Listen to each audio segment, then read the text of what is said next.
Hello, and welcome back to the Interesting Lawyers Podcast. We have a very special guest today, Kissane, who is one of the three named partners in Cole, Scott, and Kissane, the largest law firm in Florida. They have 600 lawyers and many offices. Gene, thank you so much for joining us.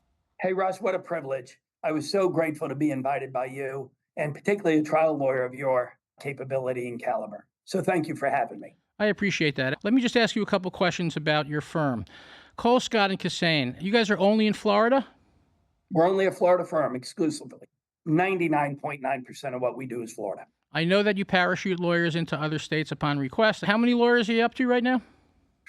We're, give or take, about 600 lawyers. Russ, we started the firm, as you may recall, in 1997, 7 of us, just friends, law school friends, mentors of mine. And we've grown it all organically, Russ, meaning we've not gone and bought a firm of 40 lawyers and say, come join us. This is hiring young, competent, capable lawyers and mentoring them to now be 600 lawyers. But how is it? What is your secret sauce? How did you guys scale so much and get so big in a relatively short amount of time? It's a great question, Russ. Let me answer it this way. We're led by a person, maybe the only name I'll mention during this podcast, Richard Cole. Richard believes in loyalty, fairness, and we're a meritocracy, Russ, meaning if you're really good at making rain, you're going to make an income that's commensurate with that. Talents are rewarded. If you're a really great trial lawyer, we reward talents. And what's the secret sauce? I really do believe this, Russ. It's the culture of decency that we've created. So you're sincerely not going to hear in our hallways bad words, inappropriate words, raised voices. Who we are as a people, I think, is what has been our secret to success. And big footnote, having lawyers who are willing to go in and try cases without the slightest hesitation. Your firm works for insurance companies who hire you to defend lawsuits brought by plaintiffs who might be businesses, individuals, whatnot, correct? That's largely correct. We also do non-insurance work. For instance, the products work with some of the world's largest product manufacturers, hospital work. But yes, Russ, a large part of what we do and how I was introduced to you as a young lawyer would be through insurance companies who hire CSK to defend their insureds who are, in fact, being sued. Now, you're the Kissane, you're the K in CSK. And I'll interrupt that, Russ, if I could, because I have two brothers. One, and they're both, sincerely, they're older brothers. They're better lawyers. My brother Dan just retired. He's in Jacksonville. My brother Joe is very much an active trial lawyer in Jacksonville. They'll tell you, and probably rightfully so, that they're the K. I will say this, that I was the first K at CSK, and I started the firm with Richard Cole and Tom Scott. And Joe and Dan then joined us shortly thereafter. a family of lawyers. Wow. But Sorry about that. Mom and Dad, forgive me. hey, someone's got to do it. Don't worry about it. But you are the K in CSK. And do you have any responsibility in terms of managing lawyers? I've always thought that managing lawyers is somewhat like herding goats. But this is the biggest flock of goats I've ever heard about for one firm. So let me answer the question. Yes, but let me give a little bit of insight into that, Russ. 3 things on my side of the table as a defense trial lawyer that really make lawyers good. You've got to bring in business, because we can all be great trial lawyers, but if we don't have the business, you're trying cases against your fellow lawyer here at CSK. Next, you've got to be willing and able and skilled at trying cases. And the third thing, Russ, you've got to learn how to train and bring young lawyers along to become great lawyers. Of those 3 things, and I've tried cases against the best lawyers in this state. I'm blessed to have a lot of good clients. The hardest thing to do by far is training young lawyers. And I could go on and on as to why. But what is your secret? What do you think is your differentiator at your firm, whether it's about training or anything else that sets you apart from the other insurance defense firms that are here in Florida and across the nation for that matter? It's 2 things, Russ. Great question. Number 1 is probably less important than number 2, but here it is. Russ, post-COVID, we have picked about 630, 640 juries. That's more than any defense firm in Florida by far. And there's other really good defense firms. So it's not a slight against them. It's a fact about us. I think it's probably more than any defense firm in the country. So the young lawyers want to get into trial and they're eager to learn to do it. Not all of them naturally. And you know that, Russ. You're built and I'm built for a certain course, but there are other lawyers like us. The second thing, and I do think it's more important, Russ, and I can't put it in a bottle and put a cap on it and say, here it is, but it's loving them sincerely, caring for them when they make mistakes, which are inevitable, not yelling at them, but teaching them to be better. And I don't mean everybody gets a hug today at lunchtime. I mean, you teach them, and sometimes you've got to be stern. You've got to, it's like raising children. You've got to learn from your mistakes. I really do think, Russ, why have we been able to grow? Yes, we have talented lawyers. Yes, we're blessed to have business. We put lawyers in the courtroom, and these lawyers sincerely know we really do care about them. They're not a commodity. They're just not. I know that there's a lot of competition for business from insurance companies. I know that you have strong relationships with insurance companies, you and your partners, that have been built over the years. But again, the differentiator is the fact that you guys try an inordinate number of cases. That is absolutely right. Absolutely right. Because, Russ, we're a trial firm. We're really not a contract firm or a real estate firm. We do a little bit of that, and we do it quite capably. But the young people we identify, and let me use really this week as an example. Monday was a holiday. Russ, Tuesday, we had in the Miami office alone 30 young people come in. These are 1, 2, and 3 Ls to start a summer associate program here at CSK. Talking about law students now, right? The Ls, right? I beg your pardon. That's absolutely right. Okay. Law students who are in one day presumably going to become lawyers. We go to great lengths, Russ, to find lawyers who like to speak, lawyers who want to be in front of juries. And when we get them in here, it's with the understanding you're going to be standing in front of a jury in 18 months after graduation. And I know that you guys work in teams, and I happen to know that from personal experience. But when if a young lawyer wants to try cases on the defense side, they should reach out to you, I take it, because they might be trying cases a lot quicker than they might be in other defense firms. True? There's no question about it. And also, you're right, Russ. Also, we have the ability to allow a young lawyer to come to trial, for instance, with me. The client may not want to pay for that young lawyer, and I understand that. But we have the ability, in part because of our size, to have the lawyer spend a week or two with me in trial, and it's just a great learning process for them. And we don't bill the client oftentimes. I'm sure they're fine with that. They are indeed. I think they're absolutely fine with it, Russ. Gene, this is a good segue to talk about the way that I met you. I don't even know if I've seen you since, but in about 2005, when I was practicing, I got a case against LA Fitness where my client, who was a 49-year-old man, was on the treadmill. He was exercising on the treadmill, and he suddenly had a cardiac arrest. He goes down, the staff comes over. They don't really administer CPR. They did not have a defibrillator, an AED. And ultimately, 911 was called. They get the guy to Holy Cross Hospital, but unfortunately, it was too late, and he died. And so I filed this wrongful death case against LA Fitness.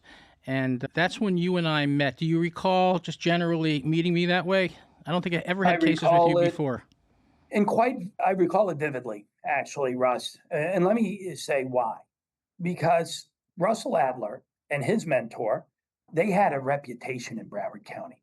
I was largely a Miami guy, and I had heard of Russell and his mentor for quite some time.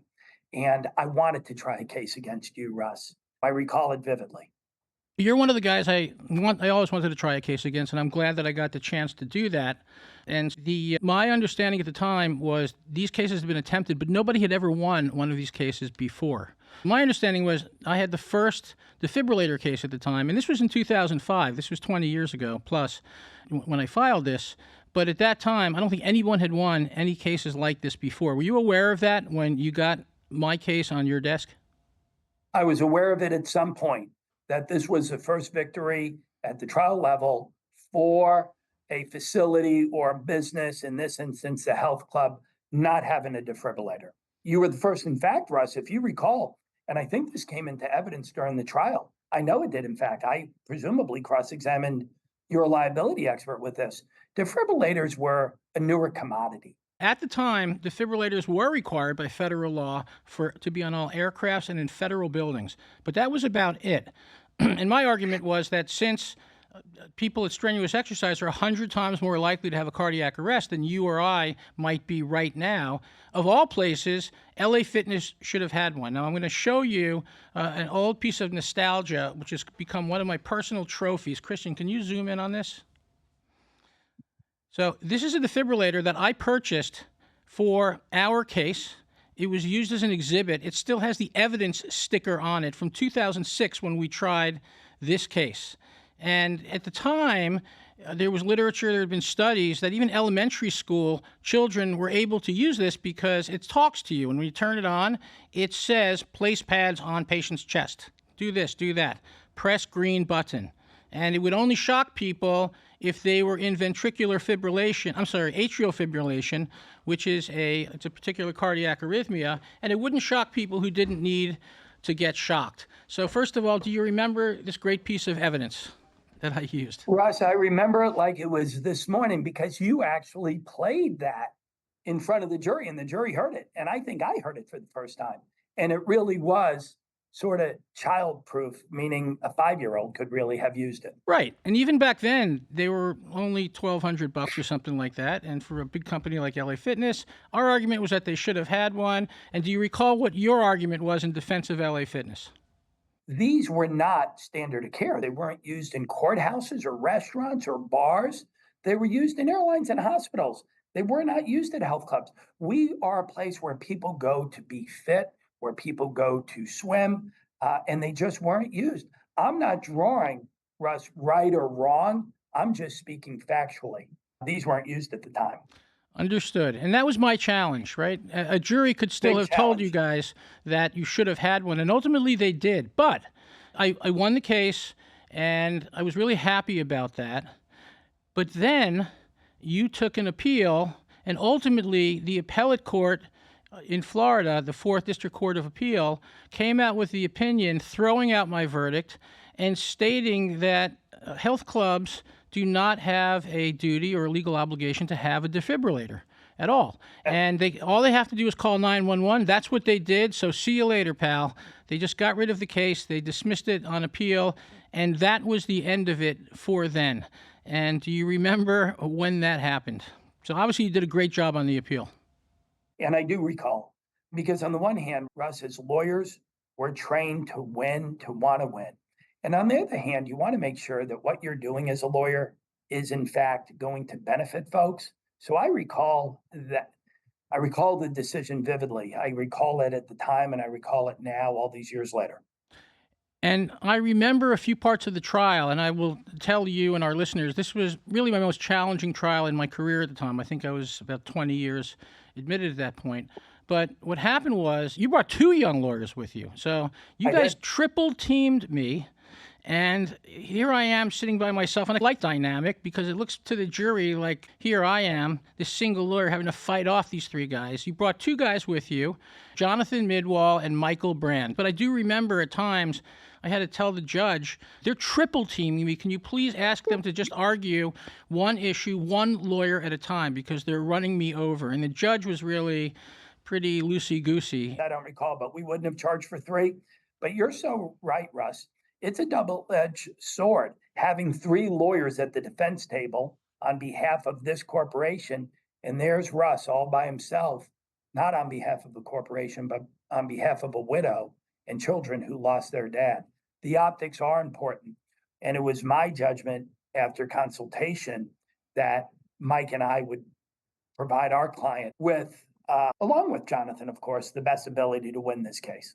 And historically, I always did pretty well at trial against older guys like you. It was the young guys who I had a problem with, because oftentimes honestly, not in your case, but the younger guys are more prepared than the older guys. The older guys, sometimes they rest on their laurels, they sit back, and maybe that explains why I was able to get verdicts against them, so much more experienced than me. But with the young guys, it's a different story. You know Has that what, been your Russ? I experience? agree. It, it is in this regard. The older guys will come in and say, I've done this. I've picked 200 juries. This is just going to be another one. They don't know the evidence, and that's a recipe, an absolute recipe for disaster. So the younger folks are typically far more prepared. Now, I'm going to drop a footnote in a moment about myself, but what else gives the younger people sometimes an advantage?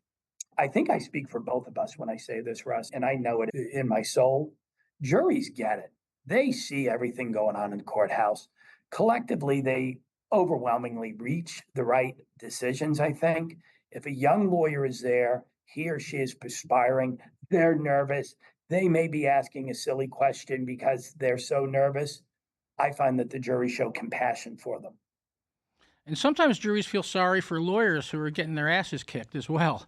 And I this think whole you said it perfect. You're getting your ass kicked and you're a nice person who's not trying to mislead. The jury's going to take you in the embrace of their arms. Now, I will say this, Russ. I said I'd drop a footnote, and it really is true. I have prided myself not on being the best lawyer. You beat me, and you're a hell of a good trial lawyer, great trial lawyer, in fact. I pride myself, Russ. I've got to be the most prepared, thorough lawyer in the courtroom.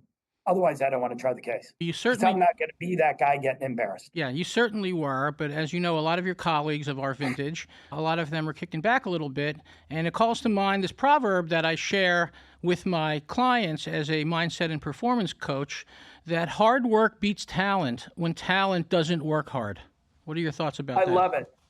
I haven't heard it, but that is words to live by as a trial lawyer. Hard work. Without hard work, good luck to you. Yeah, because the devil's in the details. But another observation about you, and again, I think this is instructive to younger lawyers, is you were and still are just one of the nicest guys in the world. And I knew when you were up there being as nice as you are to that jury and being as smooth as you were, that I had my hands full. Not to speak of your other two partners, just you alone I saw as a tremendous and very formidable challenge. And actually, I was pretty happy I won the case.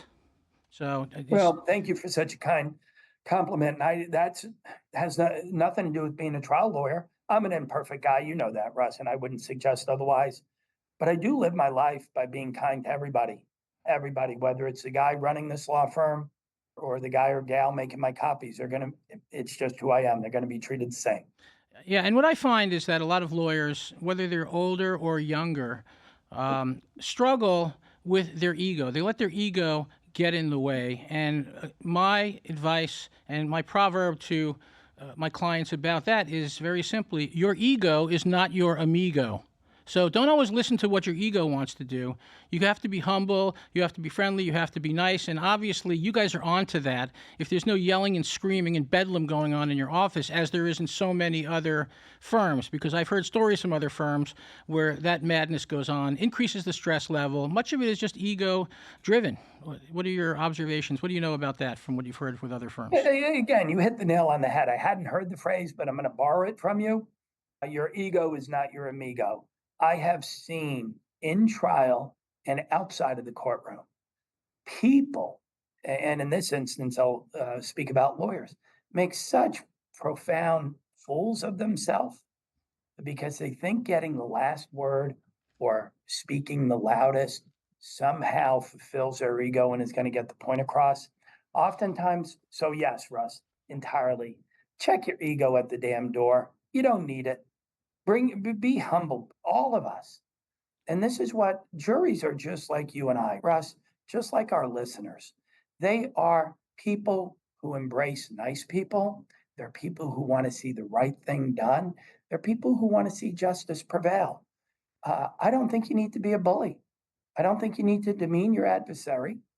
I don't think you need to make snide comments or snicker under your breath. I just don't think you need to. Nice people prevail. Gene, as litigation, and particularly jury trials, are really a wild ride. And you just don't know what's going to happen. You don't know what the jury is going to do. Even after trial, you just don't know where you're going to end up. And this case really brought that home to me for a couple of reasons, right? The first reason is that after our trial was over, a couple of years later, I bumped into some guy and who said that I looked familiar, and we start going through the questions. Turns out that he was one of our jurors. And he told me that you guys were winning the case the whole time. They liked you better, which I understand why, certainly. They liked you better. They liked your experts better. It was a battle of the cardiologists, right? My cardiologist said that had they gotten to him on time with a defibrillator, then more likely than not he would have survived. Your experts said that either way he wouldn't have made it. He would not have survived. And so the guy told me they even liked your expert better. So why did I win the case? Because one witness who was called at the end of the case, who was a defense witness, they didn't like that witness. So as a result, I ended up winning the case. Go figure. You know what, Russ? So much for me sleeping tonight. Now it explains it. But you want to know, and you may know this, Russ, you may not. We as defense trial lawyers, we believe wholeheartedly less is more. And I was trained by a wonderful trial lawyer who told me this. And a week from this coming Monday, I'll endorse and apply this in a case I'm trying up in Clay County. The more witnesses you call, the more ability you have to lose. And from what you're describing, based upon, because we get great insights if we are able to speak to the jurors. Yeah. That appears to be the case there. A single witness can destroy what was in case I was winning. Yeah, actually, I think I'm the one who might have called your witness, but it doesn't really matter. That you could lose a trial because the jury doesn't like the way you dress or they don't like your demeanor. And the whole thing's very prickly. But to get to the final end of this story, Gene, two things. First of all, I will never forget how in trial, as you are arguing on behalf of LA Fitness, the fact that only 5% of people who have cardiac arrests end up surviving. A little known fact, but a lot of that is because a lot of cardiac arrests are unwitnessed. And if you have a cardiac arrest and there's no one there to help you or call rescue, you're screwed. And that was part of your evidence. But I'll never forget that on closing statement, you walked up to the jury and you put a fishbowl on the jury rail. It was a glass fishbowl and it had 20 marbles in it. And you said, these marbles represent all of the heart attacks that people have. And then you took out one marble from the fish tank and you said, this represents the number of people who survive cardiac arrests. And I thought that was incredibly effective. And so let me ask you 18 years later, Gene, was that your idea? Who's the genius who came up with that one? You know what? I normally don't have the great ideas, but it was, Russ, so much. I can't say it was the night before the closing, but it was definitely during trial. I went hunting around. I forget where I ultimately got it, but I had to buy a fishbowl and the marbles. So it was my idea. And why, Russ? Because for our listening audience, some of whom are lawyers, some of whom are not, suffice it to say that the judge is going to instruct them that it has to be within a probability, not a possibility, right? So had I had a defibrillator, it was probable that it would have saved his life. And much of what I was arguing is it might have, but it was only a possibility. And what I was doing is showing the jury, look, here are 20. If it's going to be probable, I better leave 11 marbles in this fishbowl. But it's not.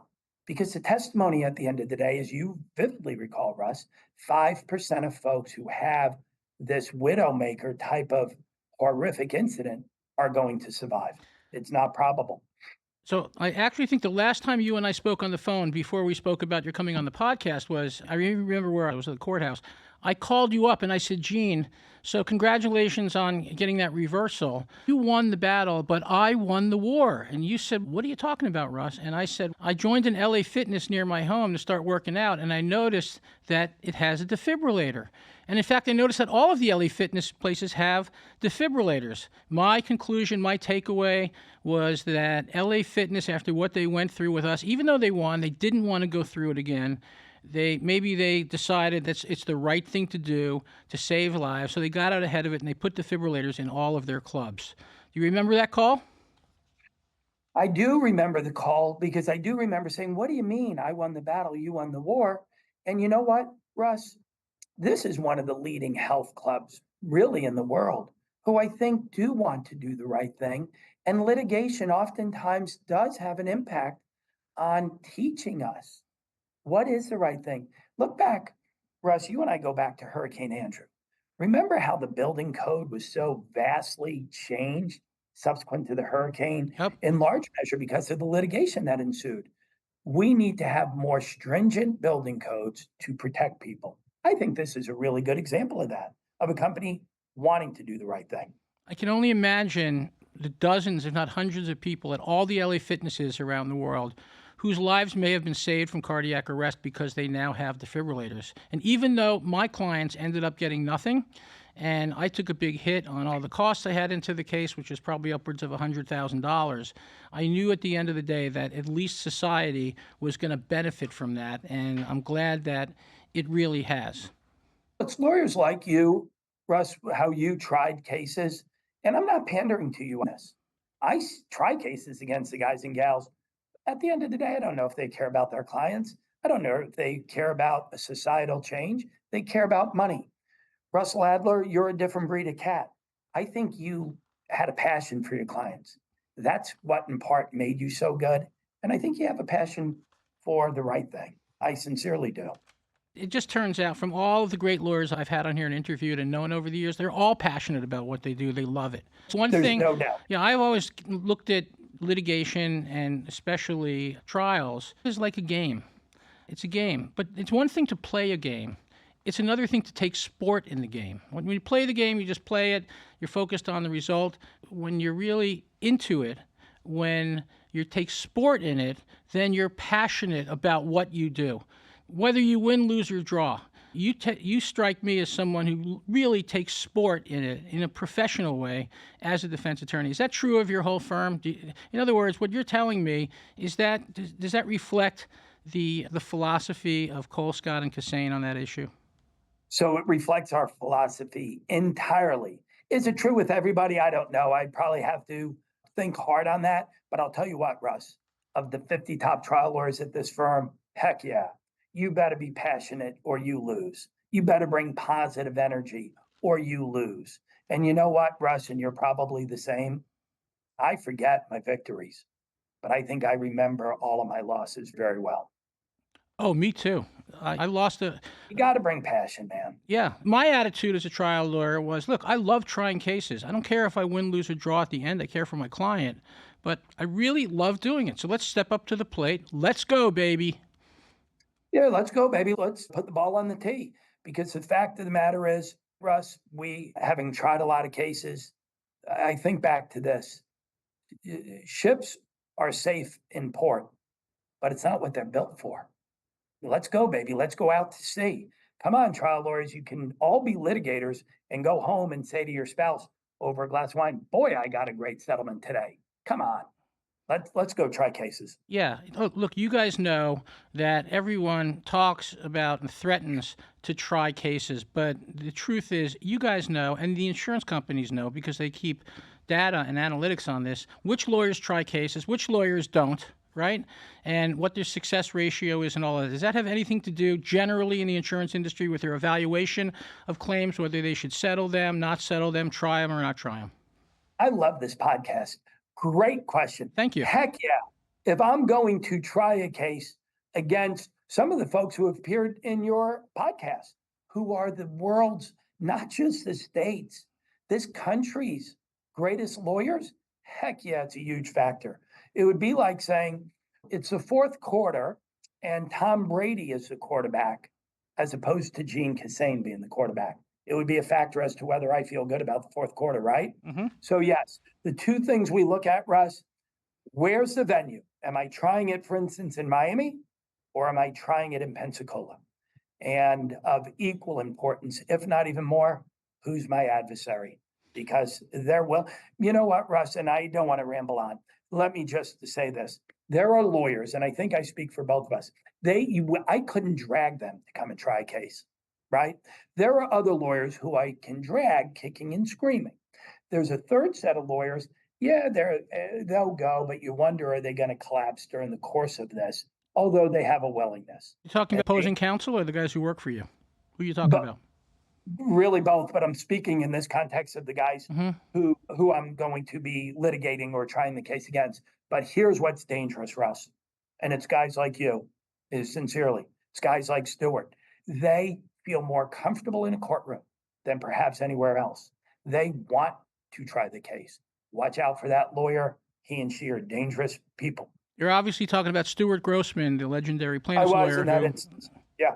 yeah, Who I so know has appeared on your podcast he and has. whom I not only admire as a trial lawyer and as a person, I love Stewart and I think he does me. And that's a pretty cool story, isn't it? It Here is. are guys who have tried cases against each other, guys who battle, and we have such a strong affection. I think you could say that we sincerely admire and love each other. I told Stuart that I've never heard a bad thing about him from anyone, and he's a litigator, and it gets pretty hot in litigation, and that's an art. And I tell my coaching clients that you want to be the lawyer that everyone loves. Everyone has the best things to say about it because it really does come back to you. And do you agree with that? When you're in trial against a guy like Stuart Grossman, the first problem you have when the guy walks in and starts talking, he's just the nicest, most gentle, mellow guy in the world, and juries love him. Is that true? That been your You know experience? what, Russ? Yes, it's true that juries love him, but you hit the nail on the head with Stewart. He's your word. He's so mellow. He's so likable. Hmm. Can't we all just get along? And as we're all getting along, he's beating the snot out of you because he's so skilled. Yeah, and prepared. And so another question I have for you is I always advise my coaching clients work up your cases for trial. And if they settle along the way, so be it. But there's a big difference between working a case on the plaintiff's side, working it up for trial, or working it up for settlement. Do you see that in opposing counsel for the plaintiff in your cases? In other words, are you able to tell, Gene, based on all of your experience, which lawyers have worked the case truly up for trial versus working it up for settlement and somehow they end up in a courtroom with you because the carrier didn't pay them? I sure can, Russ. So much. Maybe I'll overstate it, but it's like being in your car and looking at the traffic light. Is it red or is it green? I can see it that clearly. Why, Russ? One is a history. Is this a lawyer who I know not only is willing to try a case, but wants to try the case? And then during discovery, Russ, have they pressed all of the right buttons? Have they filed the right motions in limine? Have they been aggressive in seeking to Dalbert, I'm sorry to use a legal term, or strike my experts? Have they hired all the right experts? Much like you did in that case we tried, the health club case. You hired very competent, very expensive experts. To me, that largely sends a message they're willing and happy to try the case. So, of course, and I know the litigators as opposed to the trial lawyers, and the trial lawyers, the good ones who invest the time, energy, and money, dangerous breed of cat. And that's really what I do as a mindset and performance coach is to work on their mindset, to make sure that their heads are straight in the right place. And I've been very effective at that. And I'm sure that's something that you guys have to do as well internally with your people. Because the reality is that a lot of these younger lawyers, they have these default settings that I call them. I'm not being critical of them, but a lot of them struggle with things like impulsivity, objectivity. They're not open-minded. They're very conclusory. Some of them feel very entitled that they shouldn't have to do this or do that, and they have attitudes. These things all go back to struggles with some of the basic values that lawyers are supposed to exhibit. How do you guys handle that in your firm, this goat herding, so to speak, with new and young lawyers, getting a grip on them, focusing them? Russ, again, what a great question. It's a challenge because these young people, and then I'll answer it precisely, they come in with great dreams, uh, with great hopes of success and accomplishment and achievement. But many of them, and it's not unique to our firm, maybe it's our society, come in, we find, Russ, I'm entitled. So as a consequence, I don't have to work as hard as Russell Adler and Gene Kissane did. So the way that some of my mentors would speak to me, not that they were abusive, they were far from it, but they were very direct. And I learned my lesson typically the first time. Now I see these problems, Russ.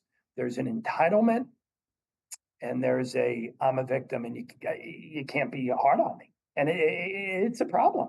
And that's why, Russ, I think, and this isn't me pandering to you, know better than that. And I hope your audience knows this as our audience knows it. The service that you provide to get, among other things, lawyers' heads on straight, it's just so profoundly important. You and I were taught by life, largely. It was a school of hard knocks. Now it's different. And what you're doing for young trial lawyers is paramount. Many of them are young lawyers who want to be trial lawyers. So that's, no doubt. I'm like the guy that they don't have, the older guy that they don't have, and they need. And I have to tell you, it's very rewarding. I considered returning to the practice of law and going through that process. But I got to tell you, I really enjoy passing on my knowledge and my wisdom to the next generation and teaching them how to deal with people like you and all of the nuanced stuff that you guys are expert at. Every angle in the book you guys have covered. A lot of lawyers, it just completely goes over their heads because they just haven't dealt with you guys who are just really good defense lawyers before. So I'm sure and you know what, Russ? I beg your pardon. You had a mentor. I won't mention names unless I'm allowed to. I had a mentor. A lot of this me society, and forgive me, because I'm not singling out anybody, they don't want to take the time that our mentors took with us to teach us, to groom us, to make us get on our feet in front of juries. That's why what you're doing is pivotal. It's okay for these lawyers to know, Russ, I can go in and embarrass myself in front of a judge or a jury. I'm going to survive it. I can go in and lose a big case or a small case. I'm going to survive that. Just be the best you. And I think that's what you're helping bring out in people. Be the best you. Yeah. Interestingly, my original mentor was Shelley Schlesinger, and I used to sit in on trials with him against the great defense attorneys. And I really think that's where most of my ability and my mindset came from. My other mentor was Carl Carmen, who I was partners with for 17 years. Is that who you're referring to, Carl? I was referring to Carl, but you bring up Shelley. I was a young lawyer. I had cases against the firm, but I never tried a case against Shelley. But you learned from among the most effective trial lawyers ever. And Shelley wasn't going to touch a case unless it had the potential for a big return. And as a consequence, you were trying cases against the very best defense lawyers because we needed to be on those cases to potentially neutralize Shelley's skill.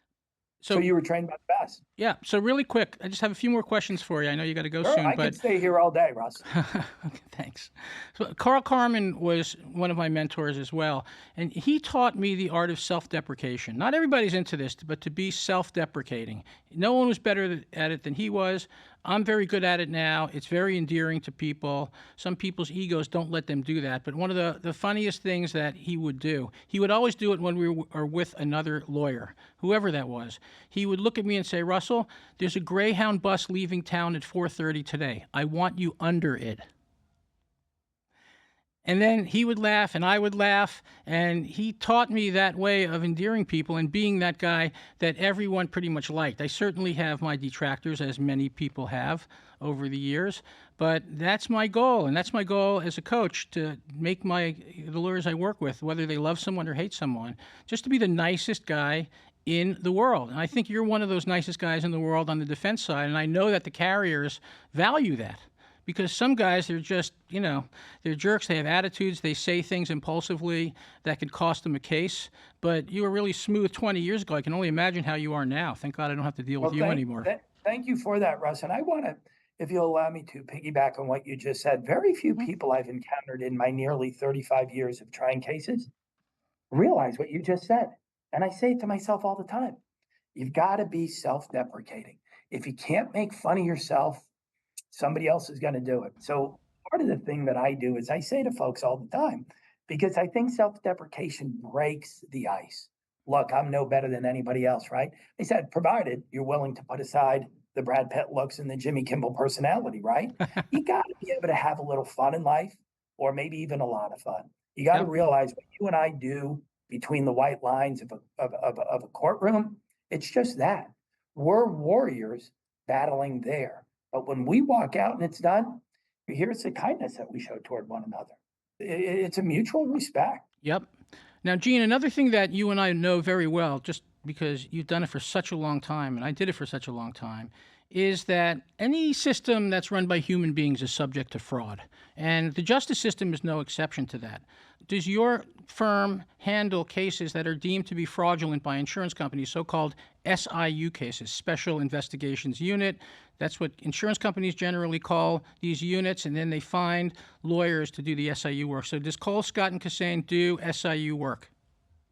We sure do, And, Russ. And the fact of the matter is, maybe I'm jaded over the years, although I sincerely think not. There is a lot of fraud out there. yeah, And we do handle these. And we really are on a mission when we see fraud to call fraud and to try these cases. And maybe people, as I have had cases, get referred to the state attorney's office for prosecution. So, yes, we do handle it, and it is out there. yeah, the fraudulent cases. It's a minority. It's the minority, Russ. It is a minority, but those fraudulent cases make other plaintiffs' lawyers look bad. They make plaintiffs look bad. Juries read about those stories, they hear about them, and that helps the defense. Because There's no doubt about it. you don't want the jury looking at the plaintiff and saying this guy looks like a real fraud, even though not a word has been spoken, not a shred of evidence. And so I understand that it gives you a lot of leeway.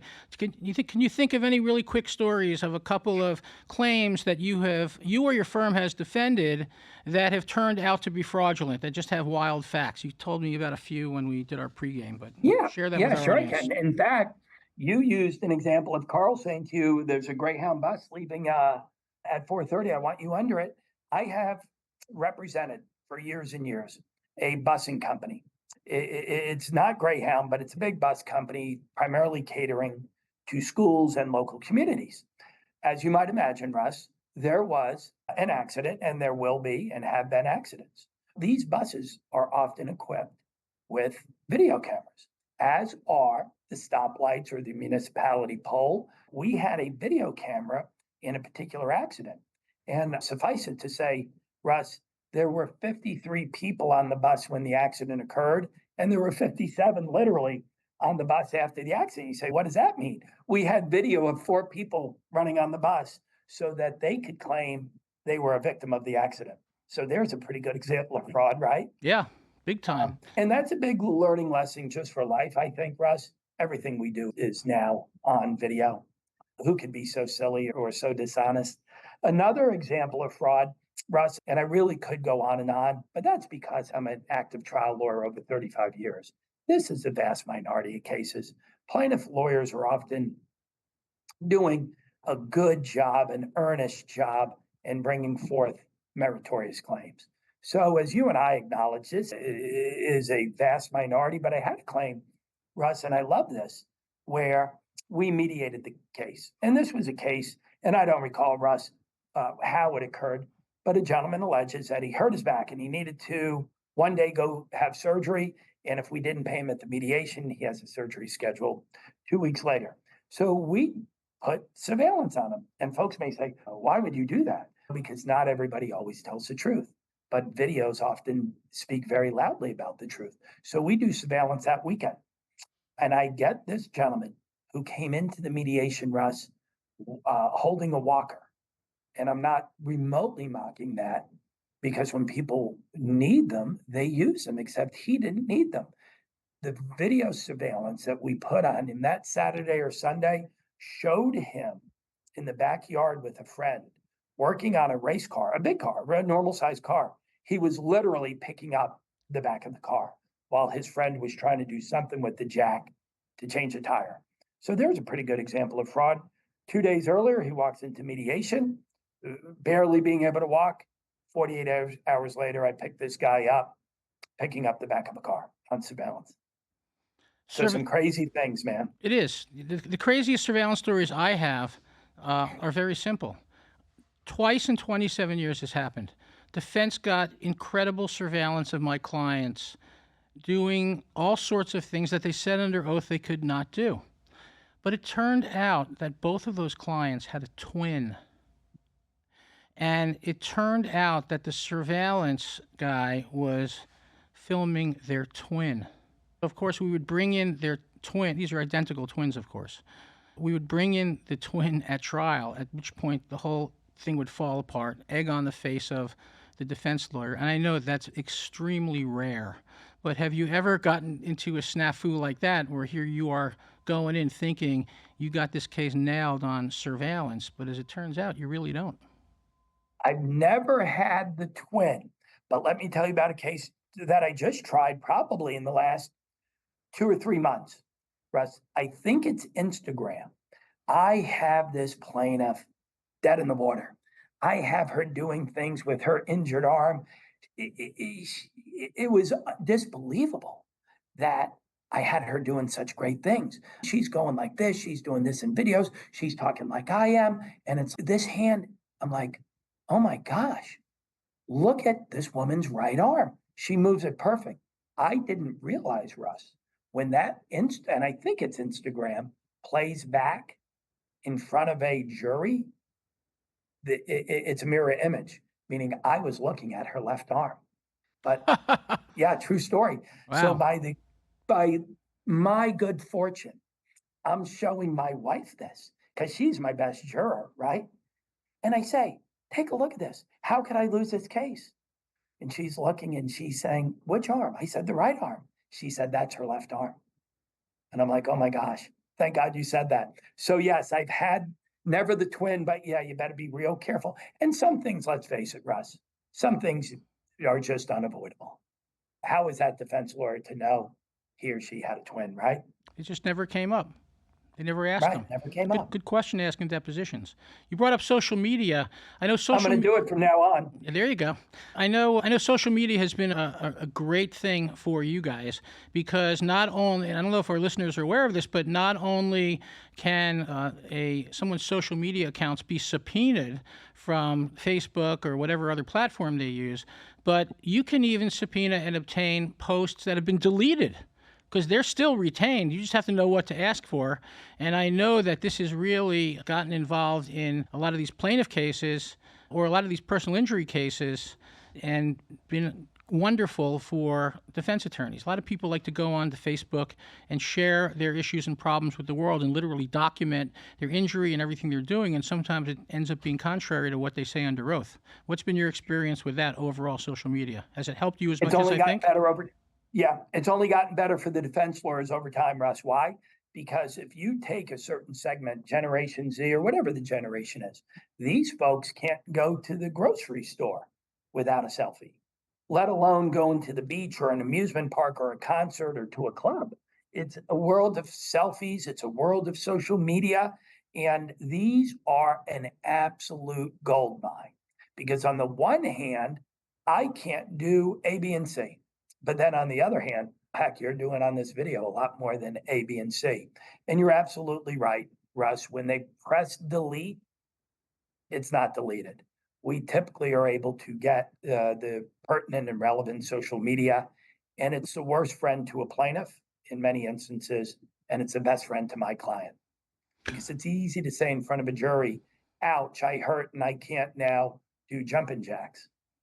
But when I then show them, and you know this, Russ, the key to being a good trial lawyer, we spoke about is credibility, is likability.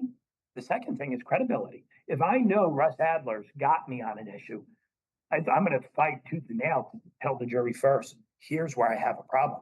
Because I want them to know it's a problem and maintain my credibility. Absolutely. And I will just end this conversation about social media with my best social media story.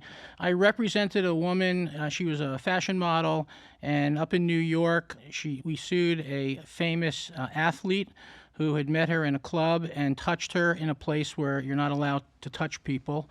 And it was a sexual battery case, basically. And the defense was basically the slut or promiscuous defense, trying to prove that this woman is promiscuous and things like that. And so during my client's deposition, the athlete's lawyer, a very prominent New York lawyer, got to go up to New York and everything. The lawyer takes out a photo that he got off his social media. It's my client wearing lingerie, laying on a bed with satin sheets. And over the bed is one of these old fruit labels that's framed, and I think it was like from a crate of peaches or something, and it says Gold Digger. The guy marks the photograph, shows it to my client, and he said, is that you in this picture? She said yes.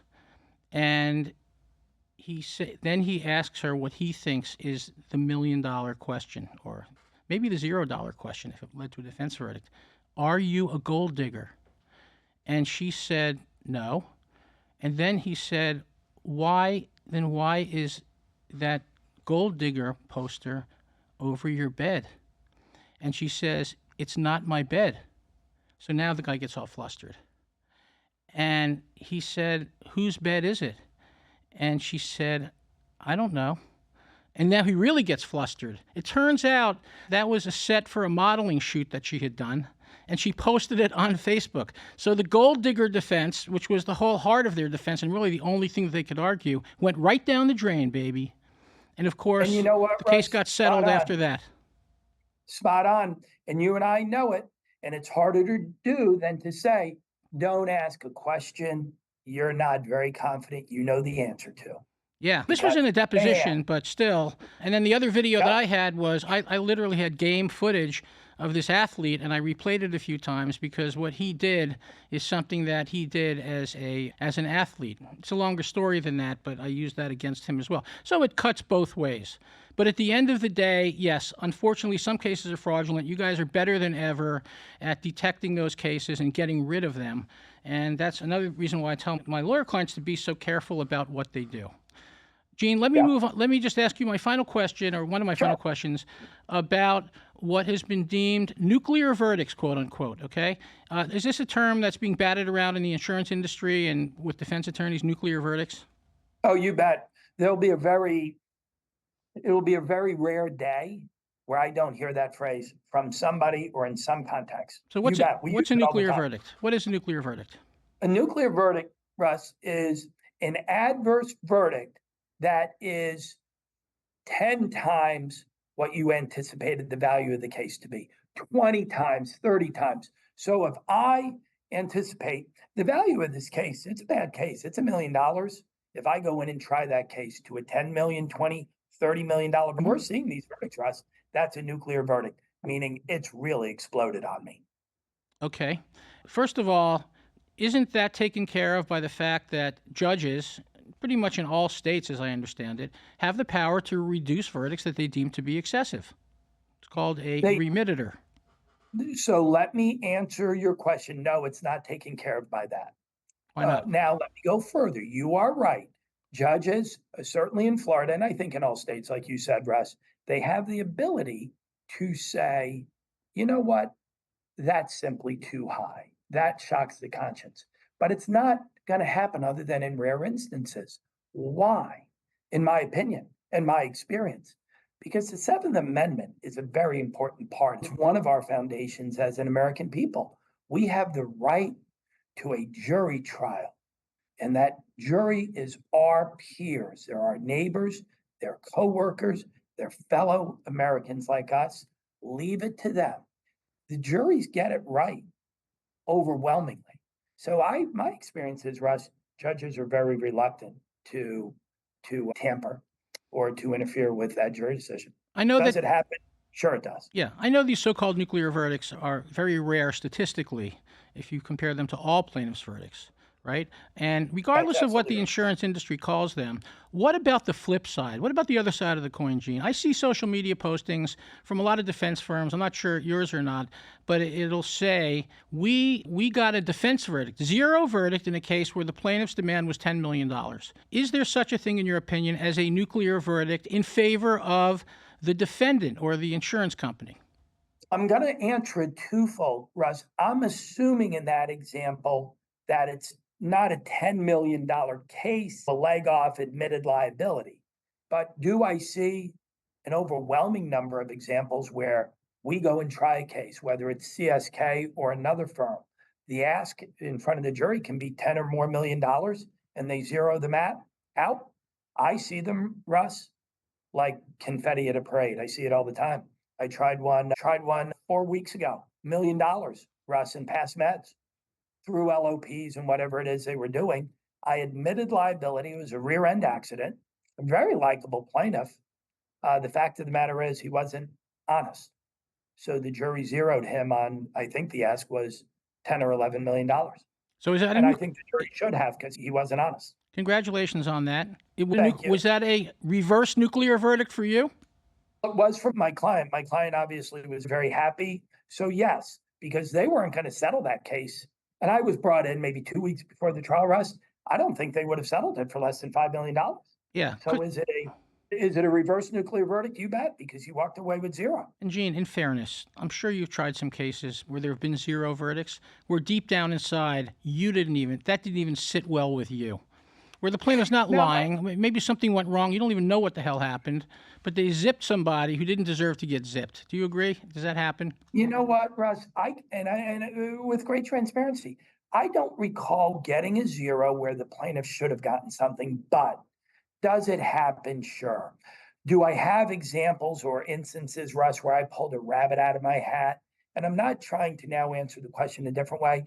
Sure, I've won cases where I really thought, Russ, here are the examples.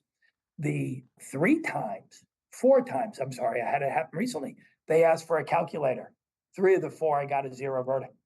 So have I won cases that have surprised me? Absolutely, I have. Have I won cases, Russ, where, retrospectively, my client shouldn't have won it? It's a matter of opinion. It really is. I tried a brain injury case recently, Russ, and I had to run with the fact that he wasn't brain injured. Plaintiff ran with the fact, and I know the plaintiff believes it in their heart, the plaintiff's attorney, that the individual was brain injured.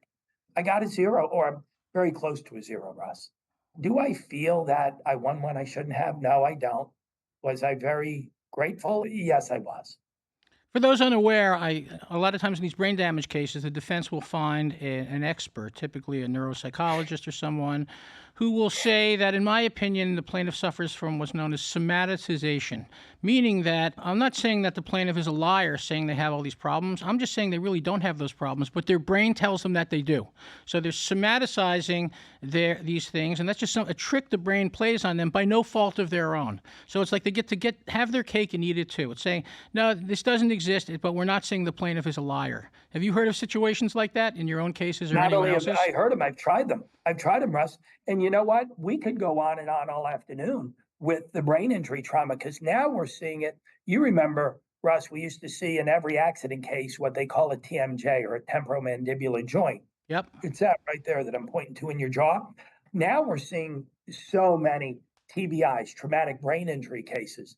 And I actually love trying TBI cases. I've tried 2 cases like you're talking about.